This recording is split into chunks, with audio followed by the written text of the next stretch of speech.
My name is Wallace, and I'm 62 years old. 8 months ago, I lost my wife, Sarah, after 41 years of marriage. We built our life together in this house, raised our daughter Amanda here, and I thought I'd spend my remaining years surrounded by the memories we created. I never imagined that the hardest blow would come not from grief, but from the person I loved most in this world.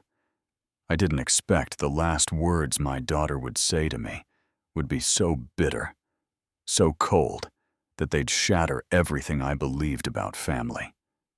Before I start this story, let me know where you're watching from in the comments below. Hit that like button if you've ever felt the sting of betrayal from someone you trusted completely. Don't forget to subscribe, because sometimes the people who hurt us the most are the ones we'd do anything for. Now let me tell you how I discovered that walking away can sometimes be the strongest thing you can do. I spent 40 years as a construction engineer, building foundations that were meant to last. When Amanda was 3 years old, I designed and built our family home with my own hands. Every beam, every corner, every detail was crafted with love, and the dream of watching my little girl grow up in those rooms. Sarah would bring me lemonade while I worked in the summer heat, and Amanda would sit in her sandbox nearby, making tiny castles while Daddy built her real castle. Sarah was diagnosed with pancreatic cancer 3 years ago. I took early retirement to care for her, and we fought that battle together for 2 long years. Amanda was completing her medical degree then, but she struggled to balance her studies with watching her mother deteriorate. The hospital visits, the chemotherapy sessions, the sleepless nights when Sarah was in pain. I handled most of it alone because I wanted Amanda to focus on her future. When Sarah passed away last February, Amanda was my anchor. She'd call every day, bring groceries, sit with me in the evenings when the silence felt too heavy. My daughter was brilliant, compassionate, everything a father could hope for. She'd been accepted to a prestigious residency program, but then she met Marcus. Marcus Delacroix was 32, charming in that polished way that comes from years in real estate sales. He had perfectly styled brown hair, expensive suits, and a smile that seemed genuine until you looked closer at his eyes. They met at a charity fundraiser 6 months after Sarah's funeral. Amanda was volunteering at the registration table, still grieving, but trying to help others. Marcus was there, networking, working the room with practiced ease. The courtship was a whirlwind. Within 3 months, he'd proposed with a ring that must have cost more than most people's cars. Amanda was so happy, glowing in a way I hadn't seen since before her mother got sick. She deferred her residency, claiming she needed time to plan the wedding and settle into married life. I had concerns about the rushed timeline, but I kept them to myself. She deserved happiness after all the pain we'd endured. Their wedding last September was spectacular. I spent $45,000 to give Amanda the fairy tale ceremony she'd dreamed of since childhood. The venue overlooked the harbor with crystal chandeliers and flowers flown in from 3 different states. Marcus's family seemed pleasant enough at first. His mother, Dolores, was 55, a former beauty queen turned real estate agent, who spoke with a slight southern accent and had opinions about everything. Kevin, Marcus's younger brother, was 25 and worked sporadically in construction when he wasn't between jobs. During the reception, I noticed how Dolores surveyed our home when the family gathered there afterward. She commented on the hardwood floors I'd installed myself, the crown molding I'd crafted in my workshop, the spacious layout that had taken me months to perfect. "What a lovely home," she'd said, but something in her tone made me uncomfortable. So much space for just one person. I pushed the feeling aside. These were my daughter's new family members, and I wanted to welcome them. But as the months passed after the wedding, I began to see changes in Amanda that worried me. She became distant, critical of things, that had never bothered her before. When I mentioned missing her mother, she'd snap that I needed to move on. When I talked about my construction projects or my volunteer work at the Veterans Center, she'd check her phone with obvious boredom. The changes started subtly like hairline cracks in a foundation that you don't notice until the damage spreads. Marcus and his family began showing up at my house more frequently, staying longer each visit. What began as Sunday dinners stretched into weekend stays. Dolores would arrive with suitcases explaining that their apartment was being fumigated or painted or had some other temporary issue that required my hospitality. I didn't mind at first. The house felt empty without Sarah's laughter echoing through the rooms, and I thought having family around might help with the loneliness. But Dolores had a way of taking over. She'd rearrange my kitchen cabinets to be more efficient, reorganize my living room furniture to improve the flow, and suggest that certain pieces of Sarah's china should be put away safely in boxes she provided. Kevin treated my garage like his personal workshop. He'd drag his motorcycle inside, leaving oil stains on the concrete floor I'd sealed just 2 years earlier. The constant noise of his repairs carried through the walls, interrupting my quiet mornings when I'd sit with coffee and remember Sarah. When I mentioned the disturbance to Amanda, she defended him, saying he was just trying to save money and that I should be more understanding of family. Family. The word began to taste bitter in my mouth. Marcus started making suggestions about improving the property. He'd walk around with a measuring tape, taking notes on his phone, pointing out areas that could be updated or modernized. He brought contractor friends over without asking men who'd nod and scribble estimates while discussing my home's potential. When I asked what they were planning, Marcus smiled that practiced smile and said they were just dreaming about possibilities. Amanda's behavior toward me grew increasingly cold. Conversations that once flowed naturally now felt stilted and formal. She'd arrive with Marcus and barely acknowledge me, spending her time discussing their plans in hushed tones that stopped when I entered the room. If I tried to join their conversations, she'd change the subject or find reasons to move to another part of the house.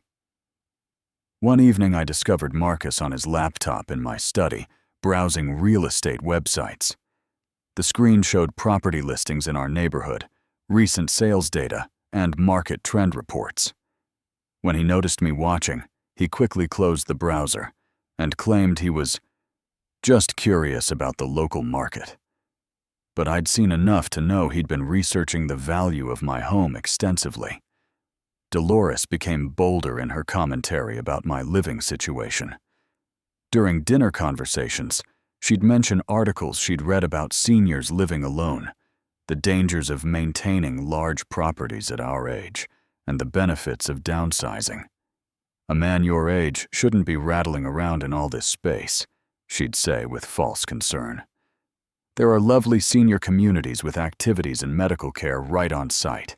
The breaking point came when I overheard a phone conversation between Marcus and someone he called Tony.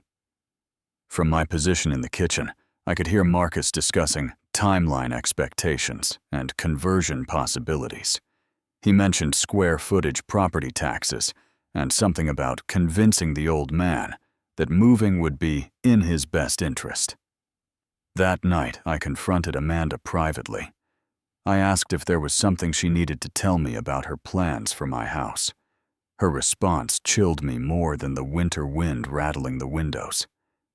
"Daddy, you can't live here forever," she said, without looking up from her phone. "People our age need to think practically about the future." Our age. She was 28 years old, talking about our age as if we were peers, facing the same life challenges. In that moment, I realized my daughter had become someone I didn't recognize. Marcus made his move on a Tuesday morning in January. He knocked on my bedroom door before sunrise, entering without waiting for permission.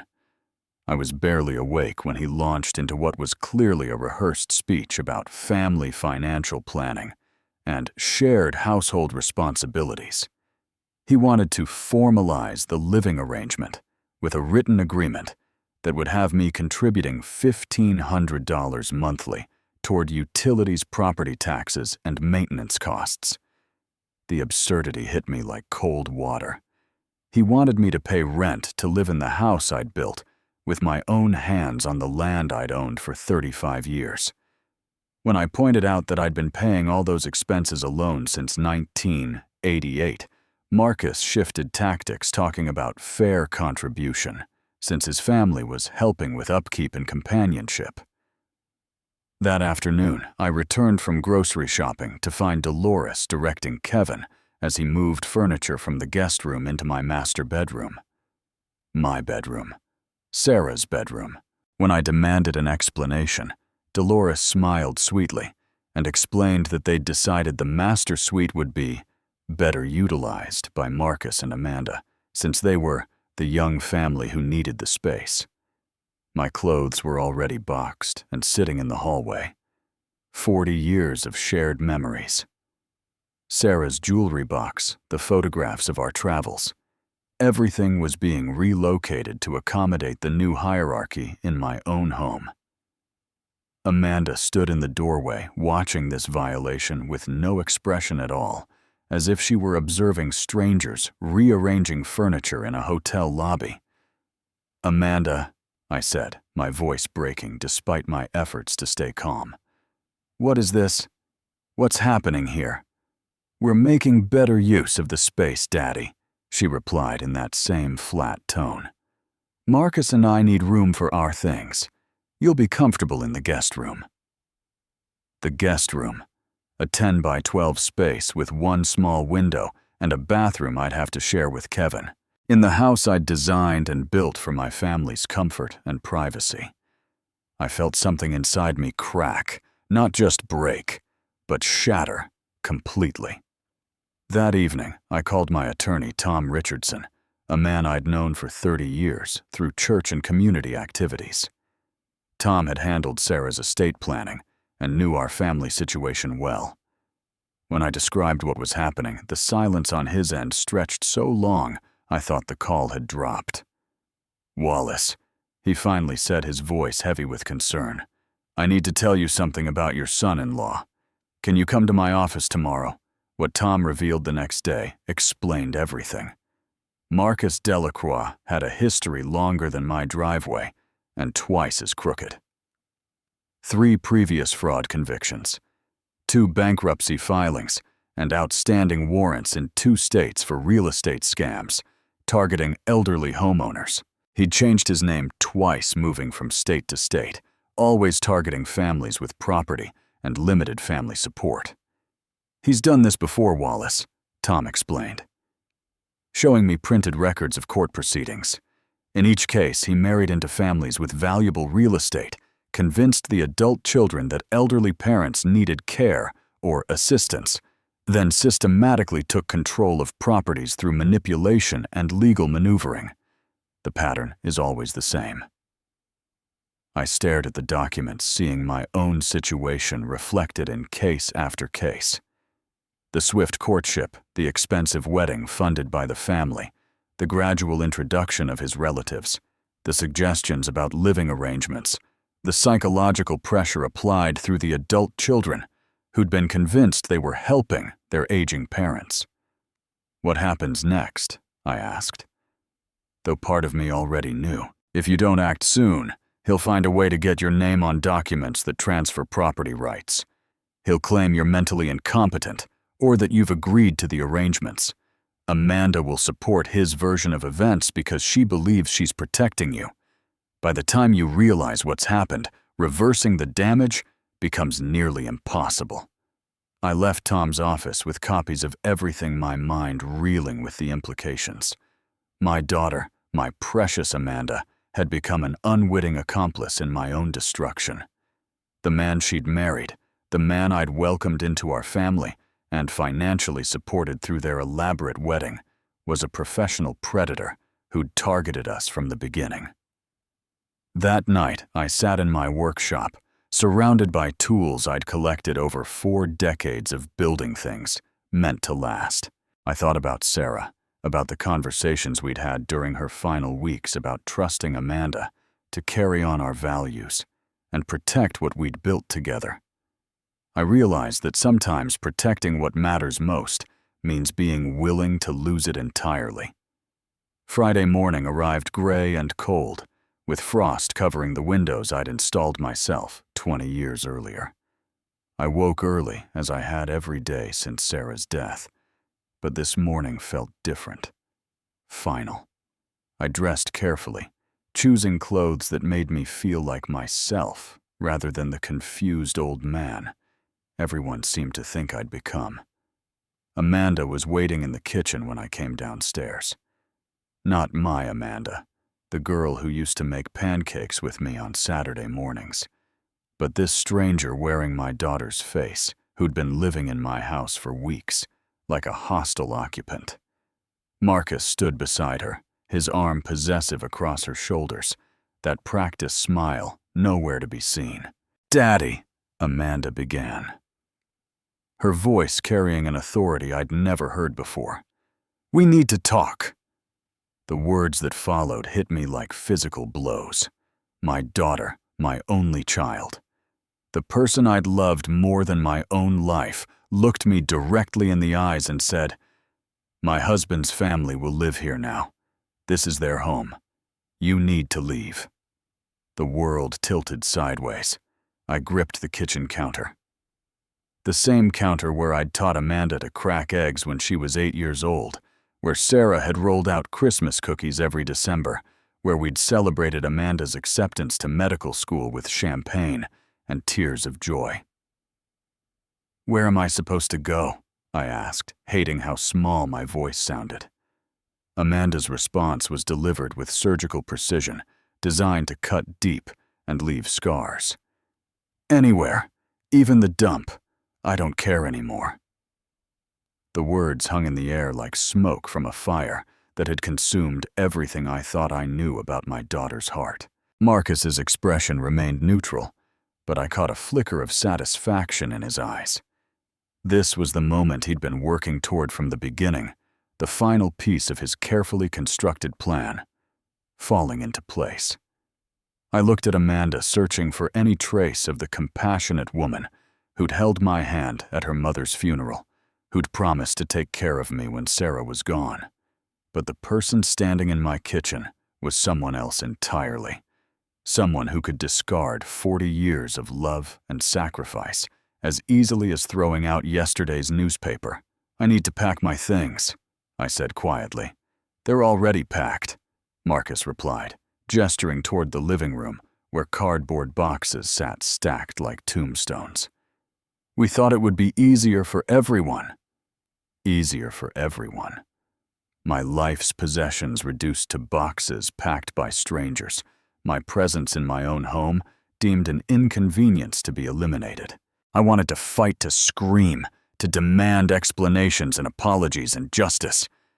But looking at Amanda's face, seeing the complete absence of the daughter I'd raised, I realized that the person worth fighting for was already gone. I walked through the house one last time, touching walls I'd framed, running my fingers along baseboards I'd installed, remembering the dreams Sarah and I had shared when we'd planned each room. In our former bedroom, now claimed by Marcus and Amanda Dolores, was hanging pictures of their family, erasing the last physical evidence that Sarah and I had ever existed in this space. Kevin was in the garage, his motorcycle parts spread across my workbench like a conquest. He looked up when I entered, offering a smug nod that confirmed what I'd suspected all along. This hadn't been a gradual takeover. It had been a calculated invasion with Amanda as their unwitting inside source. I loaded my truck with the boxes containing my clothes, Sarah's jewelry, our photo albums, and a few tools that held sentimental value. Everything else, everything we'd collected and cherished over 4 decades of marriage, stayed behind. I didn't say goodbye to Amanda. She'd already said goodbye to me in the kitchen, with words chosen to ensure I'd never forget how little I meant to her now. As I drove away from the house I'd called home for 35 years, I caught a glimpse in my rearview mirror of Marcus standing on the front porch, arms crossed, watching my departure with obvious satisfaction. He'd won completely, claiming not just property, but the soul of my daughter in the process. The furnished apartment I rented was a stark contrast to the spacious home I'd left behind. 800 square feet on the third floor of a converted Victorian house, with thin walls and neighbors I could hear breathing. But it was mine, free from manipulation and false concern, a place where I could think clearly for the first time in months. The first week was brutal. I'd wake up reaching for Sarah across a bed that wasn't ours, in a room that smelled of other people's lives. I'd start to call Amanda, before remembering that the number I'd dialed daily for 28 years now belonged to someone who'd told me to live in a dump. The isolation was complete, but it was honest isolation, not the fake companionship I'd endured while watching strangers dismantle my life. On day 8, I called Tom Richardson again. This time, I was ready to hear everything he'd discovered about Marcus's background and methodology. Tom had been busy pulling records from 3 states and consulting with colleagues who specialized in elder fraud cases. Marcus Delacroix isn't his real name, Tom explained during our meeting. He was born Marcus. D'Angelo changed it to Marcus Dalton in Nevada, then became Delacroix when he moved here. Each identity corresponds with a different victim family. Each time, the pattern is identical.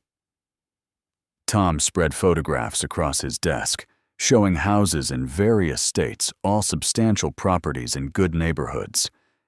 Phoenix, Tucson, Reno. 3 families, all with widowed fathers and adult daughters. In each case, he courted the daughter, married quickly, then systematically isolated the father while gaining control of the property. The daughters never realized what was happening until it was too late. The scope of Marcus's operation was staggering. He'd researched my family extensively before targeting Amanda, learning about Sarah's illness, our financial situation, even Amanda's personality traits that would make her susceptible to his manipulation. The charity fundraiser where they'd met hadn't been a chance encounter. He'd positioned himself there specifically because he'd learned Amanda would be volunteering. What happened to the other families? I asked, though I dreaded the answer. One father died of a stress-related heart attack 6 months after losing his home. Another developed dementia and was placed in state care when his son couldn't afford private facilities. The third fought back legally, but spent his life savings on attorneys and died broke in a nursing home. I stared at the photographs, seeing my own future reflected in their stories. But something else was stirring inside me, something that had been dormant since Sarah's death. Not anger exactly, but a cold determination that had carried me through 40 years of building projects that required patience, precision, and perfect timing.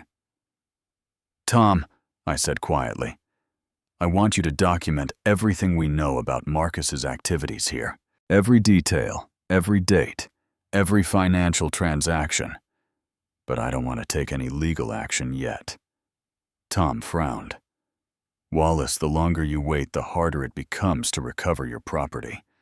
They're probably already working on transferring ownership documents. I'm not going to try to recover the property, I replied. I'm going to let Marcus finish what he started. The look on Tom's face suggested he thought grief had affected my judgment. But I'd spent decades in construction, and I understood something about foundations that Marcus apparently didn't. The bigger you build on a weak foundation, the more spectacular the collapse when the inevitable happens. Over the following days, I established a new routine that felt surprisingly liberating. I joined the chess club at the community center, where I met other retirees who'd faced their own family challenges. I started cooking again, something I'd avoided since Sarah's death, because our kitchen held too many memories. In my small apartment kitchen, I could experiment without feeling her absence in every cabinet and drawer. Janet Hoffman lived in the apartment below mine, a 68-year-old retired teacher whose son had tried to force her into assisted living to gain access to her inheritance. She'd fought back successfully, but understood the particular pain of betrayal by adult children who'd been manipulated into believing they were acting out of love. The hardest part, Janet told me over coffee one morning, isn't losing the money or the house. It's losing the person you thought your child was. That grief is worse than death because they're still alive, just gone. The call came on a Wednesday morning, exactly 1 week after I'd driven away from the house I'd built with my own hands. I was measuring coffee grounds for my morning routine when my phone rang. Amanda's number appeared on the screen, the first contact since she'd told me to live in a dump. "Daddy!" Her voice was different, higher pitched, with an edge of panic I hadn't heard since she was a child, afraid of thunderstorms. "Something terrible has happened. Marcus has been arrested." I sat down, slowly setting my coffee cup aside. "Arrested for what?" "Fraud. Financial fraud. The FBI was here at 6 this morning with a search warrant. They took his computer, his files boxes of documents. They said he's been running some kind of real estate scam for years." The words tumbled out of her in a breathless rush, but I could hear the confusion beneath the panic, the dawning realization that the man she'd married wasn't who she'd believed him to be. I thought about the documents in Tom's office, the photographs of other families Marcus had destroyed, the careful planning that had brought him into our lives. "Where are Dolores and Kevin?" I asked. "Gone." The word came out as a whisper.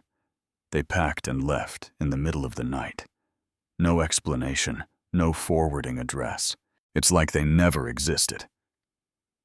Of course they were gone. Experienced con artists know when to disappear, leaving their victims to face the consequences alone. They'd gotten what they came for, several months of free housing access to my tools and workshop and whatever valuable items they could steal before vanishing. "Daddy, I need you to come home," Amanda continued, her voice breaking. "I don't understand what's happening. The FBI agent said Marcus has been using our address for bank documents that he somehow got access to financial accounts. They're talking about asset seizure and criminal conspiracy charges." Home. She called it home now, as if the week I'd spent in exile had been a temporary misunderstanding rather than a deliberate expulsion from my own life. But I could hear genuine terror in her voice, the fear of someone who'd just discovered that her entire reality was built on lies.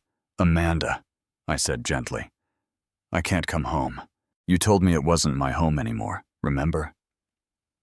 Silence stretched across the phone line, broken only by the sound of her crying. When she spoke again, her voice was so small I could barely hear it. "I'm scared, Daddy. I don't know what to do." "Call Tom Richardson," I told her. "Tell him everything the FBI said. He'll help you understand your legal situation." "But I need you," she whispered. "I made a mistake. I made a terrible mistake." The admission hung between us like a bridge neither of us knew how to cross. Part of me wanted to rush back to the house to hold my daughter and help her navigate the disaster Marcus had created. But another part, the part that remembered standing in my own kitchen while she told me to live in a dump, remained firmly planted in my small apartment chair.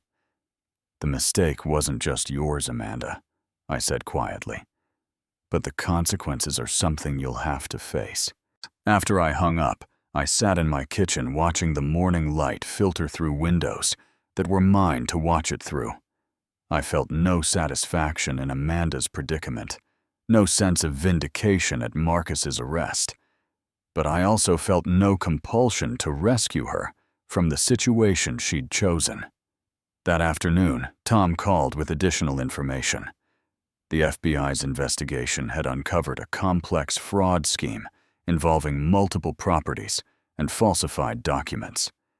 Marcus had indeed been preparing to transfer ownership of my house through forged papers claiming I'd signed the property over due to mental incapacity. The scheme had unraveled when one of his previous victims in Nevada had finally convinced authorities to investigate the pattern of elder abuse. He's facing federal charges across 4 states, Tom explained. The evidence is overwhelming. He won't be getting out of prison for a very long time. What about Amanda? Legally, she's a victim, not a conspirator. But the house situation is complicated. Marcus took out a significant loan against the property using fraudulent documents. The bank is starting foreclosure proceedings. 6 months passed before I saw Amanda again. I'd settled into my new life with surprising contentment, discovering freedoms I'd forgotten existed during the long months of caregiving for Sarah, and then enduring Marcus's psychological warfare. I'd taken a part-time job consulting on restoration projects for historical buildings work that used my skills while giving me purpose beyond my own problems. Janet and I had developed a comfortable friendship, sharing meals and attending community events together. She understood the peculiar grief of loving someone who'd chosen to become someone else, and we found healing in each other's similar experiences. The chess club had become my social anchor, providing intellectual challenges and companionship with people who valued honesty over manipulation. When Amanda knocked on my apartment door that September evening, I almost didn't recognize her.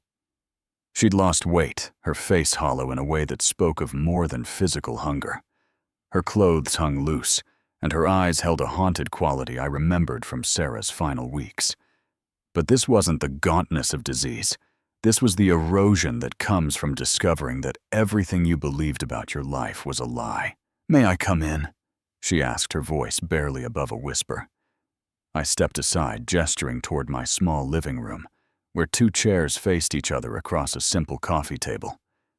She looked around the space with obvious surprise, taking in the books I'd been reading, the chess set positioned for a puzzle I was solving, the photographs of her mother that I'd finally been able to display without pain.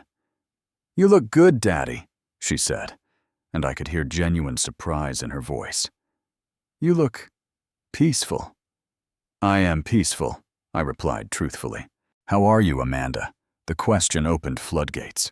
The story poured out of her in broken pieces, the foreclosure that had taken the house, the discovery of Marcus's multiple identities, the realization that every moment of their relationship had been calculated deception. She'd been forced to move in with a friend, taking a job as a medical assistant, while trying to rebuild credit that Marcus had destroyed through accounts opened in her name. "I kept waiting for you to call," she said through tears. "I thought you'd come back and help me fix everything. I couldn't understand why you just disappeared." "I didn't disappear, Amanda. You told me to leave. You told me to go live in a dump because you didn't care where I went." She flinched as if I'd struck her. "I know. I remember saying that. I remember how your face looked when I said it.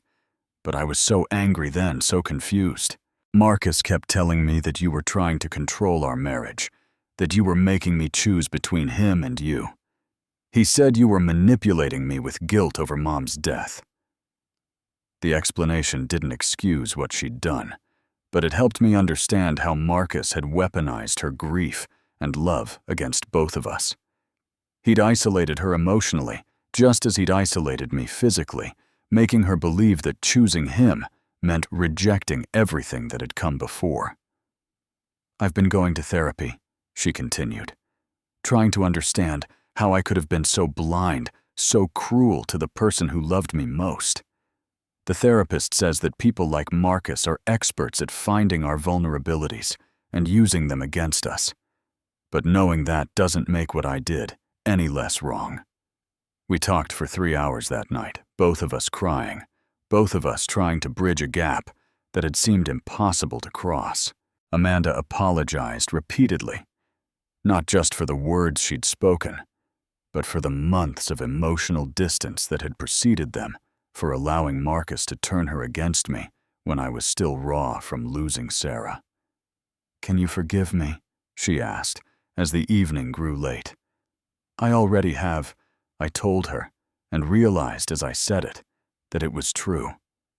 But forgiveness doesn't mean we can go back to the way things were. Too much has been broken and changed. She nodded, accepting what I couldn't have imagined her understanding 6 months earlier. The spoiled young woman who'd married Marcus in a fairy tale ceremony had been replaced by someone who understood that actions have permanent consequences, that some wounds heal but leave scars that never fully disappear. We began rebuilding our relationship slowly, carefully, like reconstruction work on a building that had suffered structural damage. Sunday dinners at my apartment, phone calls that gradually became more frequent, cautious sharing of our separate healing processes. Amanda returned to school, finally entering the delayed residency program, determined to reclaim the medical career she'd abandoned for a man who'd never been real. The house was eventually sold at auction, purchased by a young family who promised to maintain the gardens Sarah had planted and preserve the character details I'd crafted with such care. I felt no sadness watching it change hands. It had stopped being my home the morning Amanda told me to leave it. Today, almost 2 years later, I wake up in my small apartment with gratitude for the life I've built from the ashes of betrayal. Amanda and I have lunch together twice a month, conversations that are honest in ways our old relationship never was. She's in her 2nd year of residency now, working in pediatric medicine, finding purpose in healing children.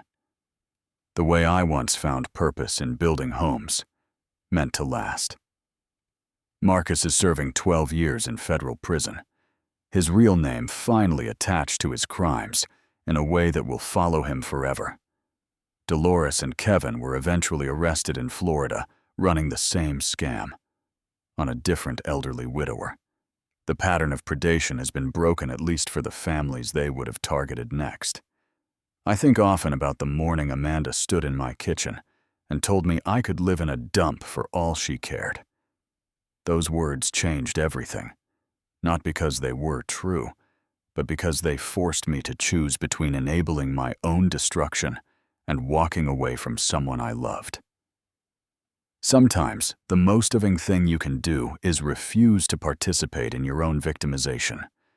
The relationship Amanda and I have now is built on different ground than the one Marcus destroyed. There's respect, where there used to be assumption, gratitude, where there used to be entitlement. She understands that forgiveness isn't the same as forgetting, and that trust, once broken, must be rebuilt through consistent action rather than easy words. Janet and I are planning a trip to Italy next spring, something Sarah and I had always talked about, but never managed to do. At 70 years old, she's teaching me that it's never too late to build new dreams on the foundation of hard-learned wisdom. The chess club has become a source of deep friendships with people who value intellectual honesty and emotional integrity. I've learned that sometimes walking away isn't giving up. It's refusing to enable destruction.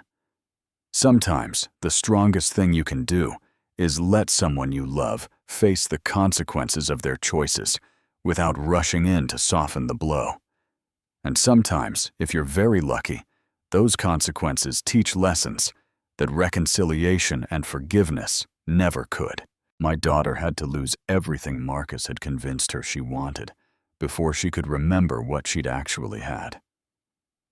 I had to lose the house I'd built with my hands before I could find the peace I'd built with my heart.